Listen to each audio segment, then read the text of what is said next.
going to start off by kind of giving a synopsis of the Hispanic electorate this election cycle. We're the second largest voting bloc in the country. Yep. In states like Arizona, Nevada, Pennsylvania, and Texas, you can't win without winning the Hispanic vote. And the left would like to say that Democrats are going to get them across the finish line, but yet your father is positioned to win more Hispanic votes than a Republican president since 1970. That's huge. Traditionally, young Hispanics, we're the youngest demographic, average age is 29 years old. We're second and third generation, meaning we care more about the economy and job creation. Your dad's business background and success story is a reason why a lot of Hispanics who never even gave the Republican Party a shot are finally saying, I think I want to, give this party some interest because of the economy and how well they had it under your father. What's your message to those young Hispanics? Get out there and vote. The reality is this, it's a unique election, right? You've actually had experience under both sides, right? Kamala Harris, Joe Biden, they are the same. The policies are the same. Her own press secretary said they're the same. And you had 4 years under Trump if you're of voting age, right? So when were you better off? Are you better off now with ridiculous inflation? I mean, when I go into a grocery store, and I'm a reasonably spoiled individual, when I go into a grocery store, I have sticker shock at how expensive things are. When I take my kids to McDonald's, it's crazy. If that bothers me, the son of a billionaire from New York, it has to be affecting everyone else. So I think people have to be able to see through the lies. They have to see through the propaganda. Obviously, there's a lot of propaganda on, the Spanish-speaking stations. Most of them are very heavily liberal influenced, but people have to just vote with their own eyes, with their own experiences. You had 4 years under Trump. The economy was prosperous. Jobs were there. Immigration was kept under control. Legal immigration was great, and you brought in people that were talented. But when you look at the illegal immigration, tens of millions of people, oftentimes no skills. They're going to be competing for the lowest income earners. They're going to be taking out systems in education and healthcare and Social Security, draining that coffers for people who've been paying into these systems for years. It's truly not fair. So I think it's a no-brainer, and I think that's why my father resonates with that. I think there's also, a little bit of perhaps macho culture that I love in the Hispanic community. I mean, I have that. My father certainly has that. They have that. And when you look at the Democrats these days, it's like, that's forbidden. You can't love God. It's not about family. They don't want work. They want everyone on a government program, just because they'll be reliable Democrat voters. So I think it's a no-brainer. Let's talk about that macho talk. I love listening to your dad's rallies, but I also love listening to your podcast and how you're able to, talk about the cultural issues head on. And I think that traditionally young, particularly Mexican-American men who felt like the left has told them you're not allowed to be masculine because that's toxic masculinity, are finding a home with your rhetoric and your message and are growing into the party. It's not even rhetoric, honestly, it's common sense. There are gender roles throughout history, right? Everyone hates the toxic masculine until something really goes wrong, and then they want their tough guy, to take care of the problems. And, when I look at the Democrat Party, I see Tim Walz, the VP choice. I mean, his big issue, he wanted to put tampons in boys' bathrooms. Like, honestly, it's just ridiculous. I don't even understand it, let alone have it be the hill to die on for the Democrat Party. These are things that matter. They want to make sure 3-year-olds can get transgender surgeries without parental consent. What is it? It's lunacy.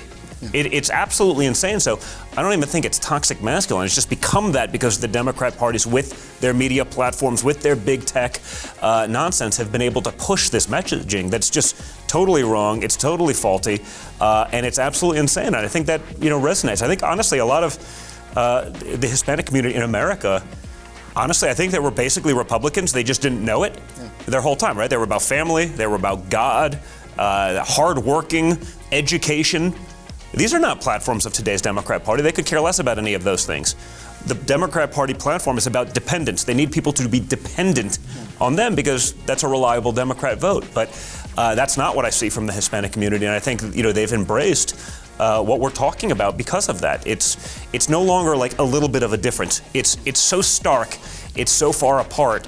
It's actually hard to believe. Yeah, and if you listen to your dad's interviews, his rallies, I almost feel like I'm listening to like my dad or like my tío or like my abuelo, and his love of the protection of the country and family and belief in God. It's the reason why a lot of Hispanics believe that President Trump has been our first Hispanic president in American history. Funny. So we love that. But the American dream is something so serious for a lot of Hispanics. My parents immigrated from Mexico for a better life. 80% of Hispanics in America believe that American dream is slipping from their hands. Yeah. President Trump announcing J.D. Vance, someone that is the American dream for 100%. a lot of us, has driven a lot of hope on the ticket. You're honorary chair of the transition team. What can we see in a second administration with the Trump-Vance administration protecting that American dream, not just for Hispanics, but for every American in this country? A lot of common sense, a lot of people involved that aren't part of the Washington machine, people that understand, how to actually create jobs, not just talk about it.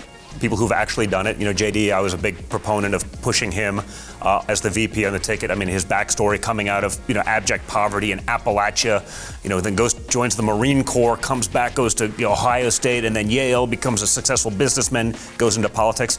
That's what our founding fathers wanted. Where government wasn't the end job. It was just something to do to get things going right, and then you go back to the real world. We've got bureaucrats that are making decisions not because they know anything about what they're talking about, but because they've been there longer. It's failed us miserably. When I see the hardworking families in the Hispanic community, I mean, it resonates with the background that I came from. My mom was an immigrant. My father's parents were immigrants. They worked hard. My grandfather became the man of the house when he was like 12 or 13 years old because, in the early 1900s, there was no safety net. There was no this. So he went to work and he lived that American dream. That American dream has been sent offshore to China and elsewhere so that some big corporate Democrat donor can save 2 cents on a widget. We've destroyed our manufacturing base. We've made it impossible almost for people to live that dream. We're going to make sure we bring that back so everyone has a chance to live it the same way. Yeah. And final question. There are 4 million more Hispanics eligible to vote this election cycle than even in 2022 midterm elections. We're the second largest voting bloc in the country. Yep. Here in Texas, where you are here today, we're officially the majority. In Arizona, Nevada, Pennsylvania, there's no pathway to victory without the Hispanic vote. Yep. And let's be completely honest, both parties haven't navigated how to court that vote correctly until your father stepped onto the scene. And we see that whether it's him going to a cafecito shop in Miami or a bodega in the Bronx or coming down to Texas, in South Texas, and helping our Border Patrol agents. What do you have to say to the millions of Hispanic voters who are on the sideline right now, completely devastated by the Democrat Party, but are still wondering if the party is ready to welcome them? What do you say to all those independent swing voters? I mean, I was at the RNC. I mean, the amount of Hispanics that I see there on a daily basis when I travel, the amount of people, thank you for fighting so hard for this.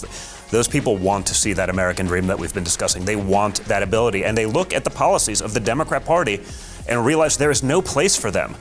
There is nothing. If you look at the people who've come here legally versus the people who are coming in across the border, you look at the benefits that the people who've done it illegally, they've skipped the line, they've gone ahead. The Democrat Party is taking care of them wonderfully. The people who've actually did it the right way, who've gone and earned and started businesses, they're left in the dust, totally forgotten about. I think you have to watch very closely to the actual actions of both parties. And you'll see that there's probably very little room for, hardworking, God-fearing, family-oriented people in the Democrat Party. That doesn't exist. That is a party that has probably been dead for quite some time now. But, there is that history. There is that residual effect, right? There's the blue-collar Democrat vote. You see that in the North. Well, what have Democrats done for working-class Americans in the last few decades? Nothing. But that history dies hard. I think, certain people, their grandparents who were blue-collar Democrats, they'd be rolling over in their graves today looking at today's Democrat Party. And I think they have to make that distinction. They have to understand, and again, you had 4 years under Trump, you had 4 years under Biden-Harris. When were you better off? The policies aren't any different, right? Kamala says she's going to crack down on the border. Oh yeah, well, she was the border czar for the last 4 years. What has she done? She's going to take care of inflation.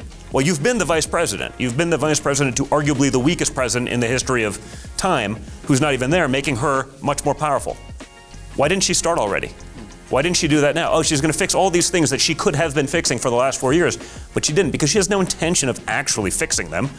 She just wants to get your vote, and then they'll go back to doing their radical things and making sure that, there's tampons in boys' bathrooms. I mean, I don't know.